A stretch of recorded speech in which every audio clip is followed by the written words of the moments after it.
Jadi percaya bahwa dunia yang adil itu mungkin. Percaya bahwa kemakmuran, kesejahteraan, kemenangan, kesuksesan itu bisa kita raih pasti. Nah ini kalau kita punya persepsi begitu, ya kita kemungkinan bisa lahir jadi seorang pahlawan. Yang ketiga, pahlawan itu mampu mengontrol dirinya. Jadi dia bisa ngatur apa yang harus aku lakukan, apa yang jangan aku lakukan. Kalau orang tidak mampu mengatur dirinya, tenggelam saja, larut saja dalam situasi, larut saja didorong, diombang-ambingkan oleh emosinya, rasa senang dan tidak senang, suka dan tidak suka. Sulit dia keluar jadi pemenang, keluar jadi pahlawan. Kepahlawananmu akan muncul kalau kamu mampu mengendalikan diri, mengarahkan dirimu untuk hal-hal yang positif. Yang keempat, tentu saja pahlawan egonya rendah. Jadi tidak egois, tidak menganggap dirinya yang paling penting di dunia ini. Kan banyak di antara kita yang cara berpikirnya seolah-olah aku yang paling penting di dunia ini. Kenapa ya kok susah banget untuk mengontrol diri? Apa karena tidak sesuai dengan kesenangan dan ketertarikan kita ya? Jangan sampai kalah dengan egomu sendiri. Makanya atur dirimu agar tak terombang-ambing oleh egomu sendiri. Kenapa demikian? Karena kamu akan tenggelam dalam kekacauan menjadi seorang manusia. Kembali lagi di channel Risal Hidup. Kali ini akan melanjutkan video ngaji filsafat dengan Dr. Arun Faiz dengan tema heroisme edisi gaya hidup. Dan sebelum memulai meneruskan, mari kita membaca basmalah, simak sampai selesai agar tidak terjadi kesalahpahaman dan bermanfaat untuk hidupmu.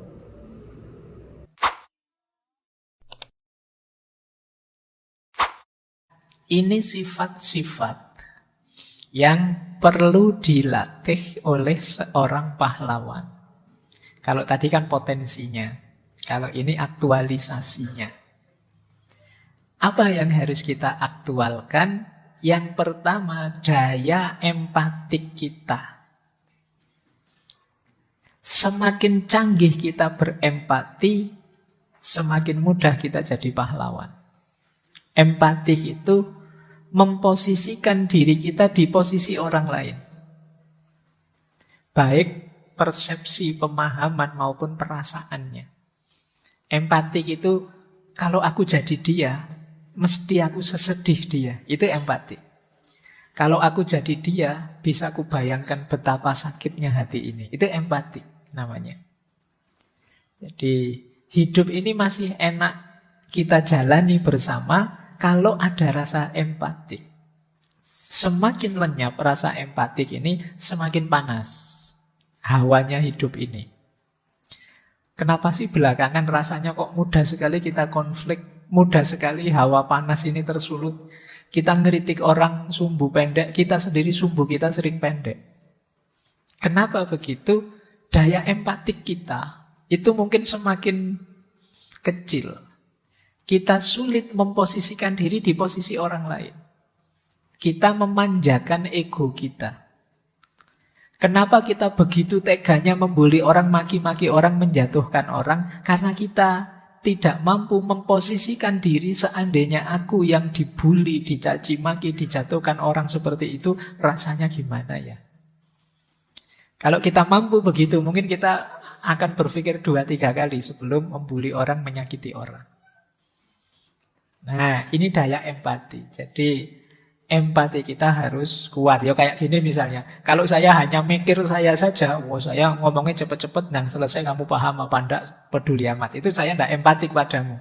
Tapi karena saya mikir, oh ini peserta ngaji ini macam-macam. Ada yang memang S2 filsafat, tapi ada juga yang enggak ngerti apa-apa tentang filsafat. Ada yang cuma pingin jalan-jalan nongkrong di sini. Ada kan macam-macam. Iya. Loh itu kan saya harus menerapkan yang sekiranya bisa nyaman untuk semua. Bayangkan seandainya saya orang yang tidak ngerti filsafat, terus dipaksa duduk di masjid sini, duduknya di depan lagi 2 jam mendengarkan ngomong filsafat yang saya tidak paham sama sekali. Betapa tersiksanya. Loh, itu saya bisa empatik. Jadi, nah kalian juga begitu. Kalau daya empatikmu tinggi, itu biasanya hidupmu lebih mudah diterima orang lain.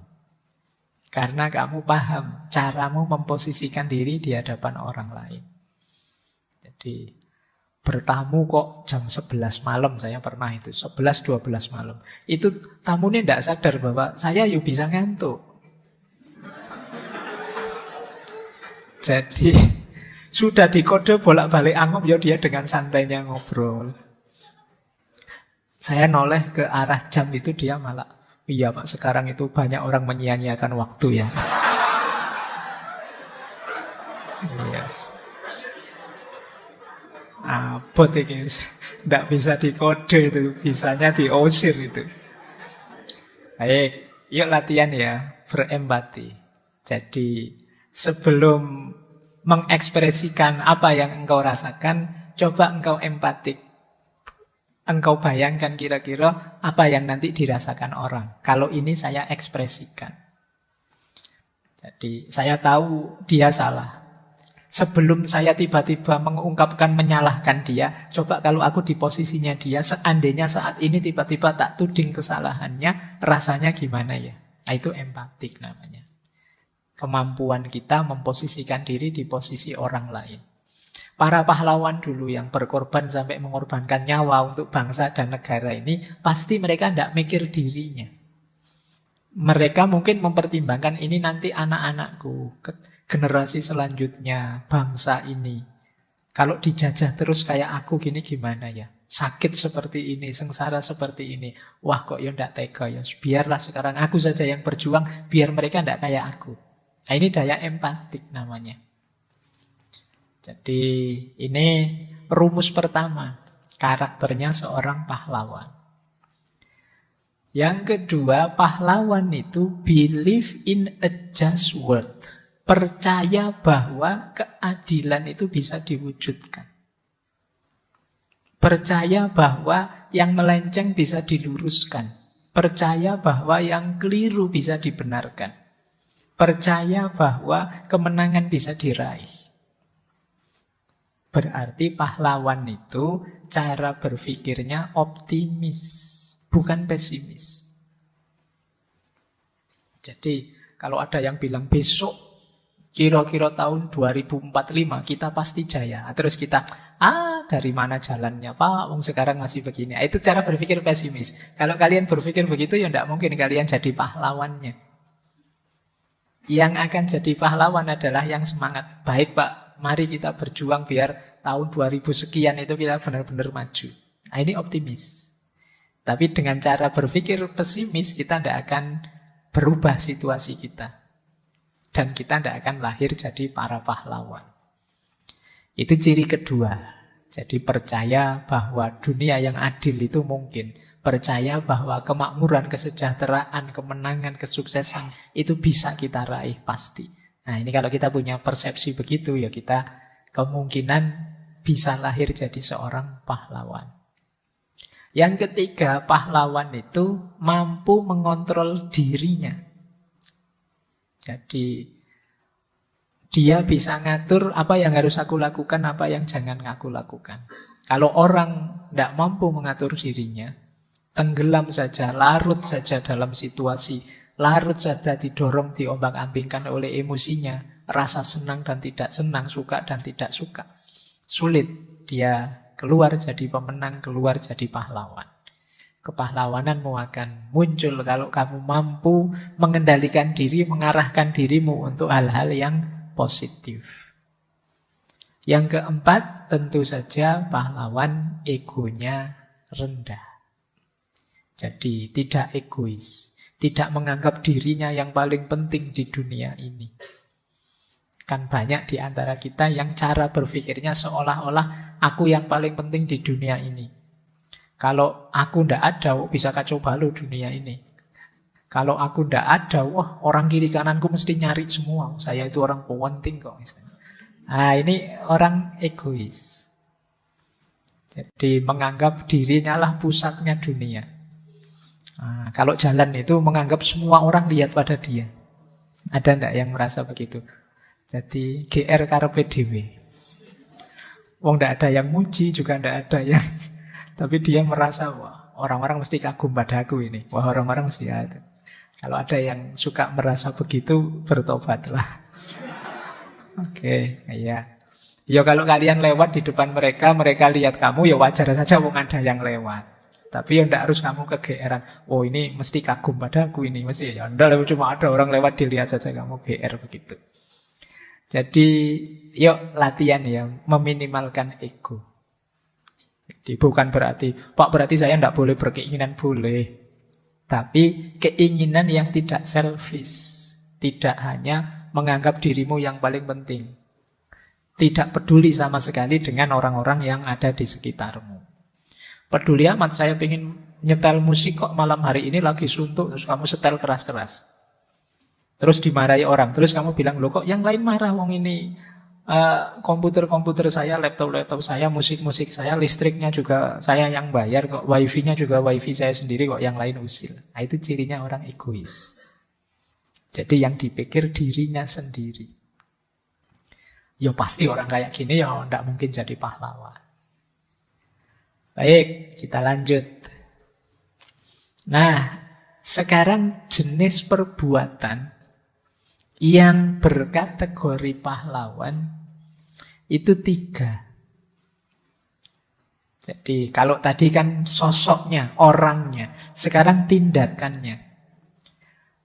Satu tindakan disebut tindakan kepahlawanan. Yang pertama, kalau dilakukan dengan penuh kesadaran dan sukarela. Tidak termasuk kepahlawanan berarti kalau terpaksa. Misalnya diancam orang, ayo kalau kamu tidak nolong dia, nilaimu jatuh pokoknya. Nah, diancam dosenmu gitu. Ya kamu sebenarnya bukan kepahlawanan itu. Bukan pilihanmu sendiri, bukan kesadaranmu sendiri. Jadi tindakan heroik itu ya kamu sadari sendiri secara sukarela. Yang kedua, mengandung resiko biasanya. Bahkan kadang-kadang menuntut pengorbanan. Kalau tidak ada resikonya sama sekali, ya biasa, ya itu tindakan biasa saja. Dia istimewa karena sebenarnya resikonya besar itu. Tapi dia berani melakukan itu. Nah, itu kepahlawanan. Nah, makanya sekedar kamu jemput pacarmu ngantar kuliah misalnya, itu belum kepahlawanan. Tapi kalau gara-gara jemput itu sendiri kamu akhirnya bolos kuliah, dimarahi dosenmu, nilaimu jatuh, itu pahlawan. Cuma ya pahlawan untuk pasanganmu saja. Jadi mengandung resiko. Ya, para pahlawan itu mengorbankan nyawa, meninggalkan keluarga. Ada banyak hal, padahal mereka tidak dapat gaji, tidak dapat bayaran. Lebih banyak yang diberikan daripada yang didapat, itulah tindakan kepahlawanan. Yang ketiga, hasilnya adalah sesuatu yang dianggap bernilai. Maka tidak ada kepahlawanan dalam kejahatan misalnya. Orang ini pahlawan loh, dalam dunia kriminal ya tidak ada. Kriminal ya kriminal, bukan pahlawan. Jadi dia hero dalam dunia perjudian misalnya, ya enggak, ya bukan hero gitu. Jadi main judi ya tidak melahirkan para pahlawan.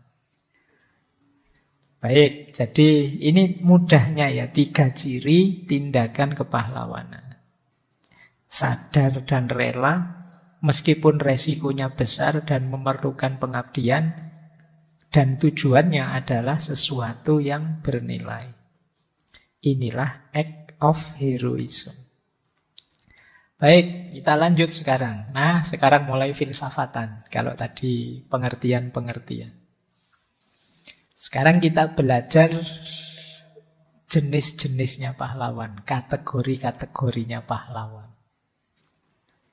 Ini ternyata ya banyak juga filosof yang membahas ini, termasuk para filosof Yunani. Aristoteles itu juga beberapa kali nulis tentang pahlawan. Termasuk yang paling awal itu Aristoteles pernah nulis tentang epic hero. Jadi ada 6 kategori pahlawan, ada epic hero, ada classical hero atau romantic hero, ada tragic hero, hero yang tragis, ada anti-hero, ada everyday hero, ada superhero. Nah, kalian mungkin yang paling kenal ya superhero ini. Spiderman, Superman, Batman, dan kawan-kawan. Ya memang definisinya itu. Kalau epic hero, ini hero yang memang epic, ini agung segala-galanya. Ini epic hero. Biasanya dia ini orang besar, anaknya raja, pangeran, setengah dewa, bangsawan. Perilakunya luar biasa, sampai jadi legenda. Tidak ada yang bisa mengalahkan dia, dia selalu menang. Ini epic hero. Di banyak cerita-cerita, misalnya di cerita-cerita wayang, Ramayana, Rama itu epic hero. Krishna, epic hero. Orang-orang besar yang berjasa besar, karyanya besar, dan akhirnya dia jadi legenda besar. Jadi kalau ini rasanya berhadapan dengan tokoh-tokoh dari negeri dongeng. Epic hero. Saya tidak tahu yang hadir ngaji malam hari ini apa bisa ada epic hero. Orang besar berkarya besar. Kalau berkarya besar mungkin banyak, cuma orang besarnya yang saya tidak tahu. Saya saja tidak berani bilang orang besar, saya tergolong kecil. Tidak mungkin jadi epic hero ya. Ya biasanya ini keturunannya orang besar, raja, pangeran, bangsawan. Itu kan cerita-cerita lama itu kan banyak. Para pahlawan itu keturunannya raja siapa, anaknya siapa.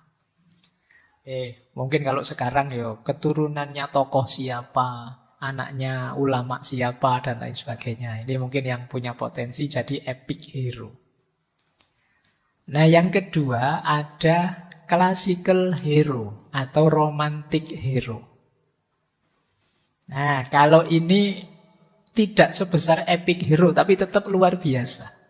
Jadi ini orang biasa tapi punya bakat hebat, punya keahlian, keterampilan, kehebatan yang ini tidak sembarangan orang bisa. Dan dengan itu mereka melakukan tindakan heroik. Ini namanya classical hero atau romantic hero. Kalau ini di antara kita mungkin bisa banyak. Misalnya ada yang pinter renang.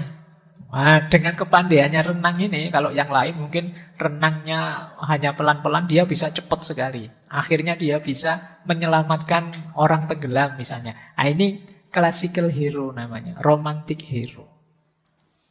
Menyelamatkan yang lain yang terancam. Yang kalau orang biasa tidak mungkin bisa menyelamatkan. Oke ya, ini tidak termasuk yang suka menggarapkan skripsi temannya ya. Itu tidak masuk hero itu. Ya kalau ngajari tidak apa-apa. Jadi orang biasa tapi punya kemampuan luar biasa, akhirnya dia bisa jadi hero dengan kemampuannya ini. Ini namanya romantic hero. Ada yang ketiga, kalau ini mulai variasi-variasi unik. Ada tragic hero. Hero yang tragis, tragedi.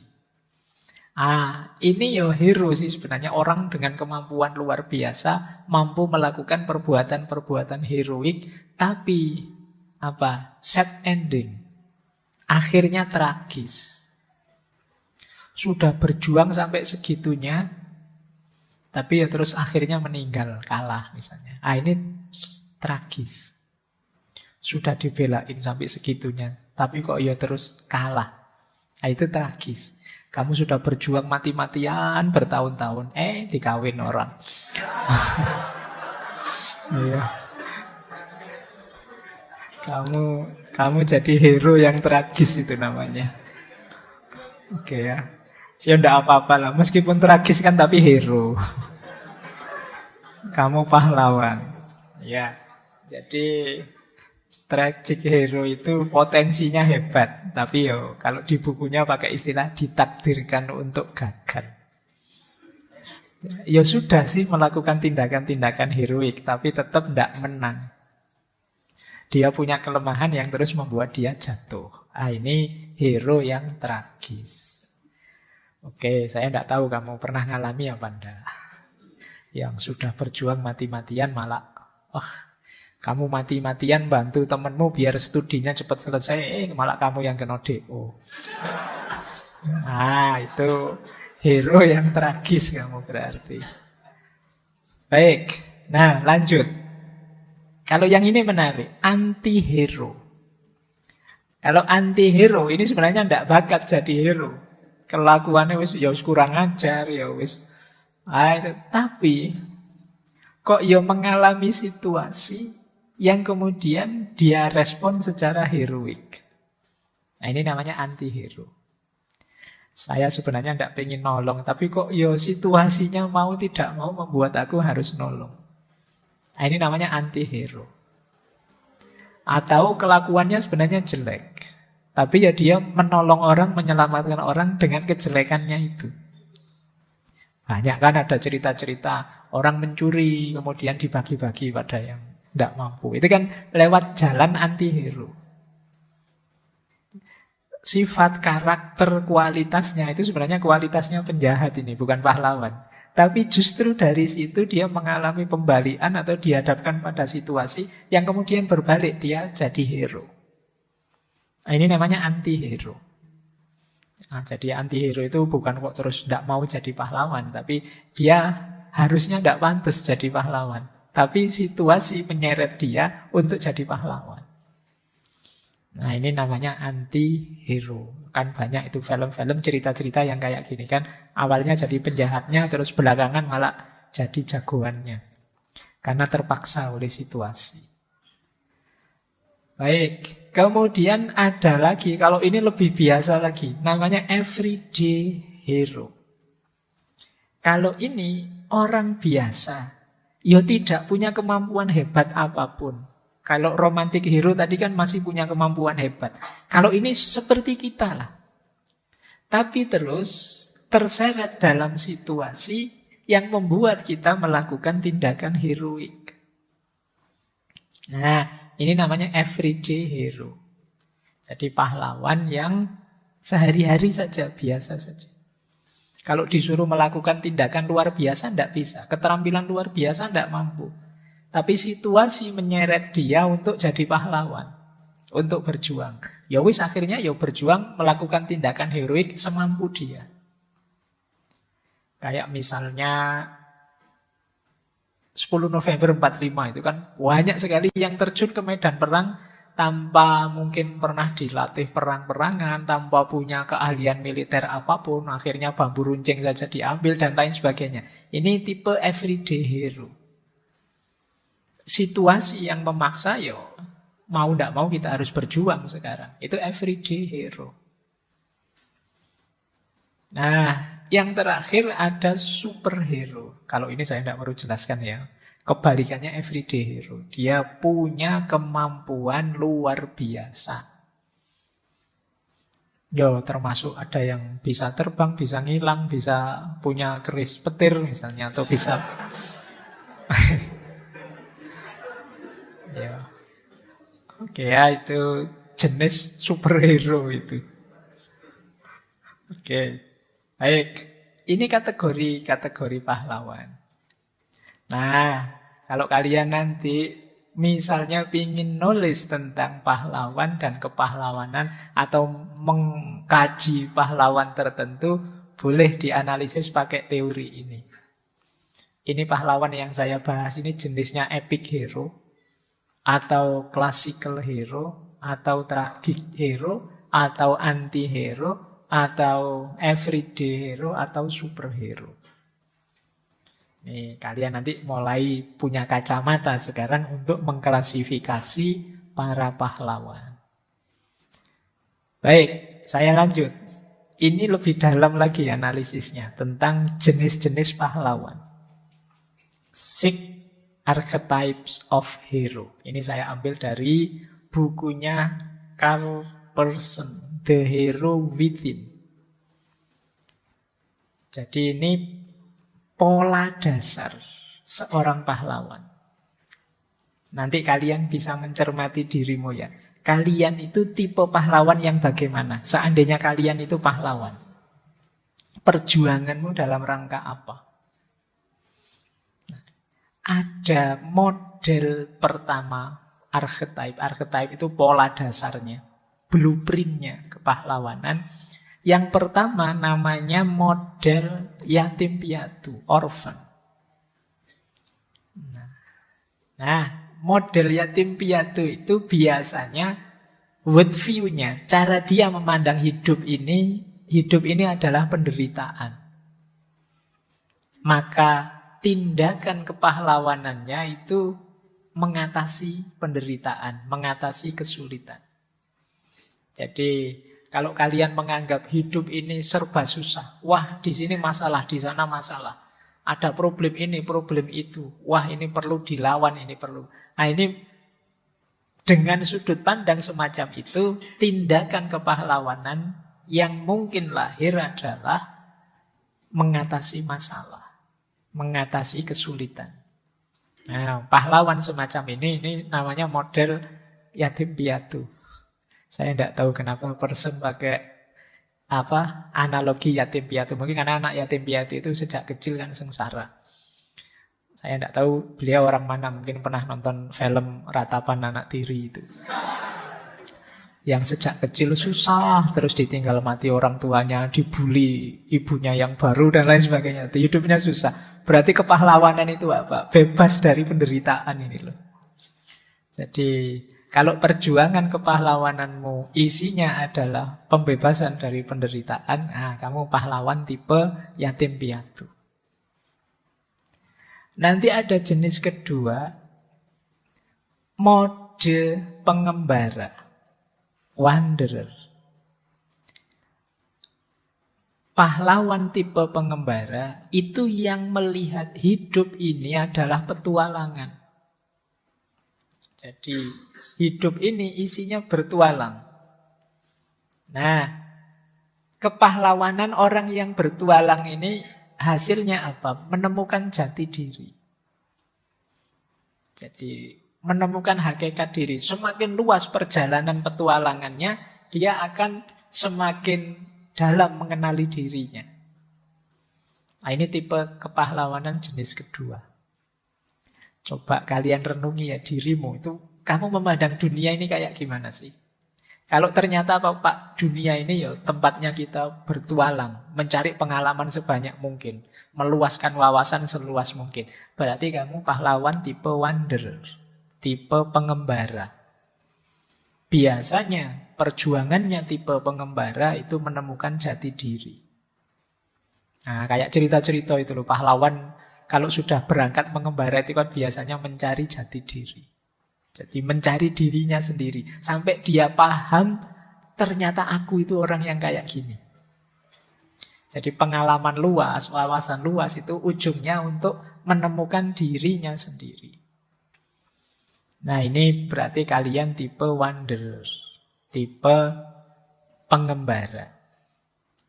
Ada lagi tipe yang ketiga, pahlawan itu tipe pendekar, warrior. Tipe pendekar itu memandang hidup ini sebagai pertarungan. Jadi pertarungan itu melihat hidup ini itu antara menang atau kalah. Berarti kalian tipe warrior. Kalau kalian nganggap hidup ini ya kalau tidak menang ya kalah. Pokoknya saya harus unggul, saya harus menang, saya harus nomor satu. Nah ini berarti kalian, kalau jadi pahlawan berarti pahlawan tipe warrior, tipe petarung, pendekar. Nah, tipe warrior ini, kepahlawannya terletak pada pembuktian diri. Kalau tadi kan mencari jati diri, kalau warrior ini membuktikan diri. Ternyata aku memang tangguh, ternyata aku memang welas asih, ternyata aku memang peduli sesama, ternyata aku memang siap berkorban untuk orang lain. Ini tipe warrior, tipe petarung, ingin membuktikan dirinya. Nah, ini tipe para pemberani. Jadi kalau kalian punya pandangan dunia, memahami hidup ini antara menang atau kalah, siapa yang ranking 1, siapa ranking 2, dan seterusnya, kalian tipe warrior. Hidup ini berarti medan kepahlawanan untuk membuktikan diri. Nah, ini loh terbukti. Ternyata aku ini memang sangat spiritualis. Ternyata aku ini memang sangat peduli sesama. Ternyata aku ini memang lebih dari yang lain. Nah, ini berarti kamu tipe pendekar, tipe warrior. Nanti yang keempat, ada tipe altruis. Nanti kita jelaskan panjang ya altruisme ini, karena hubungannya dengan kepahlawanan. Kemurahan hati. Ini untuk kita yang menganggap hidup ini adalah komitmen, kebaikan, melayani. Jadi hidup ini ya tujuannya berbuat baik pada orang lain. Ini namanya pahlawan tipe altruis. Yang kita bahas sejak awal tadi mungkin kebanyakan tipe altruis ini. Mempersembahkan hidup untuk orang lain. Ya kepahlawanannya di situ, menolong orang, melayani orang. Jadi kalau kalian, ya tugas kita ini bermanfaat pada orang lain. Tugas kita tugas pelayanan, tugas kita tugas pengabdian, menolong sesama. Nah, ini berarti kalian jenis pahlawan altruis. Pahlawan yang murah hati. Yo yang di atas tadi juga pahlawan dalam tipenya sendiri-sendiri. Nah, nanti ada juga tipe innocent. Tipe sederhana, bersahaja. Tipe innocent itu apa? Orang yang menganggap hidup ini sebagai kegembiraan. Yo hidup itu dinikmati lah ya. Hidup itu yo mari kita senang-senang dalam hidup ini. Masa hidup sekali saja kok sumpek. Nah, kalau kalian punya pandangan hidup seperti ini, kalian tipe pahlawan yang innocent. Yang sederhana, tidak muluk-muluk, ya pokoknya kita ada apa ya kita nikmati saja. Kita punya apa ya kita nikmati saja. Nah, ini tipe innocent. Tujuannya pahlawan jenis ini itu mencapai kebahagiaan. Jadi gimana caranya kita tetap bahagia? Oh, bahagia itu tidak perlu keluar-luar diri. Yang penting dalam diri. Ayo kalau gitu kita masuk ke dalam diri. Ini tipe sederhana, santai. Bahagia itu terletak dalam penerimaan kita. Oh iya, berarti ya kita nikmati saja. Jadi ini tipe innocent. Jadi kalau wah Indonesia itu gimana dijajah 350 tahun kok enggak marah-marah, mbok berontak semua sampai. Ya mungkin di antara kita banyak yang tipe innocent ini. Jadi kepahlawanannya terletak dalam menikmati hidup. Enggak apa-apa kita dijajah lama, yang penting kita nikmati apa adanya. Kita nikmati situasi ini. Saya pernah ngalami naik bis, dipindah-pindah bolak-balik. Mungkin karena sepi bisnya. Kan jadi capek, baru nyampe satu kota, diturunkan, ganti bis. Itu orang sebelah saya bilangnya begini, ndak apa-apa mas, dipindah-pindah, yang penting selamat sampai tujuan. Nah, padahal harusnya sudah jengkel, sudah sebel luar biasa, tapi masih bisa menikmati situasi. Nah, ini pahlawan juga, tapi tipe innocent namanya. Yang penting menggembirai hidup, menikmati hidup. Nah, jadi jangan minder, berarti tipe pahlawan itu banyak. Kalian ada di posisi manapun bisa beratribut hero. Tapi dalam tipemu sendiri. Kemudian yang terakhir, ini yang banyak dicari orang. Tipe magician, tipe pesulap. Jadi tipe pesulap ini memandang hidup ini harus kita ciptakan. Hidup ini harus kita kendalikan, kemudian kita arahkan ke situasi yang lebih baik. Nah, ini tipe magician. Kepahlawanannya dalam bentuk transformasi diri. Mengubah diri, mengubah masyarakat jadi lebih baik. Nah, ini kita pejuang-pejuang besar itu bisa kita sebut pesulap. Dia ingin menciptakan dunia versinya. Jadi dia ingin mengubah situasi jadi lebih baik sesuai yang dia inginkan. Ini tipe magician. Nah, kalau kita ingin perubahan-perubahan besar dalam hidup ini, kita perlu banyak pahlawan tipe magician. Kalau kita ingin menikmati hidup bahagia apa adanya, kita perlu banyak pahlawan tipe innocent. Kalau kita ingin membentuk dunia yang saling peduli, saling kasih sayang, saling kerjasama, kita perlu banyak pahlawan altruis. Kalau kita ingin membuktikan diri kita dengan segala ideal yang kita miliki, kita perlu banyak tipe warrior. Kalau kita ingin meluaskan wawasan, meluaskan pandangan, nambah pengalaman seluas mungkin demi meningkatkan kualitas kapasitas diri dan masyarakat, kita perlu banyak tipe pengembara. Nah, kalau kita menganggap dunia lingkungan saya itu Pak, lingkungan rusak, penuh penderitaan, penuh kesulitan, penuh kesusahan, kita perlu banyak hero tipe orphan, tipe yatim piatu. Nah, silahkan dibaca masyarakatmu butuh tipe apa, dan kalian itu termasuk hero tipe apa. Nah, setelah ini boleh pulang nanti mikir, aku itu hero tipe apa ya? Pahlawan tipe apa? Jadi nanti pulang ke rumah itu kamu boleh bangga, ternyata aku juga pahlawan. Di tipeku sendiri. Bahkan sekedar ingin menikmati hidup, itu juga tergolong pahlawan, meskipun jenisnya innocent.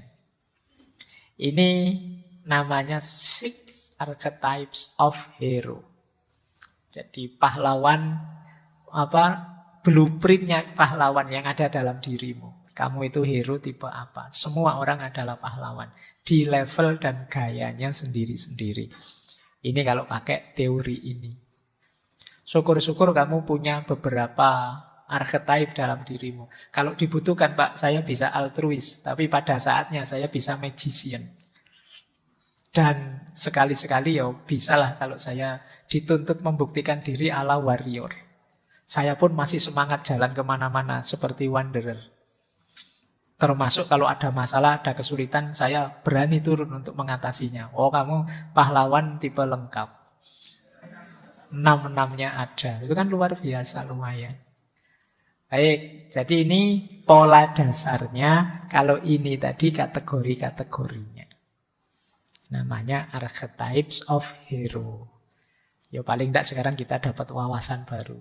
Jadi membahas kepahlawanan tidak harus cerita-cerita saja tentang sejarah para pahlawan, yaitu kita kaji sudah sering di banyak buku. Sekarang kita bangkitkan semangat kepahlawanan dalam hidup ini. Yang inspiring tadi, mari kita bangkitkan jiwa kepahlawanan kita. Baik, kita lanjut ya. Nah, sekarang perspektif-perspektif. Kalau ini mulai menganalisis, mulai berpikir tentang apa dan bagaimana kepahlawanan itu.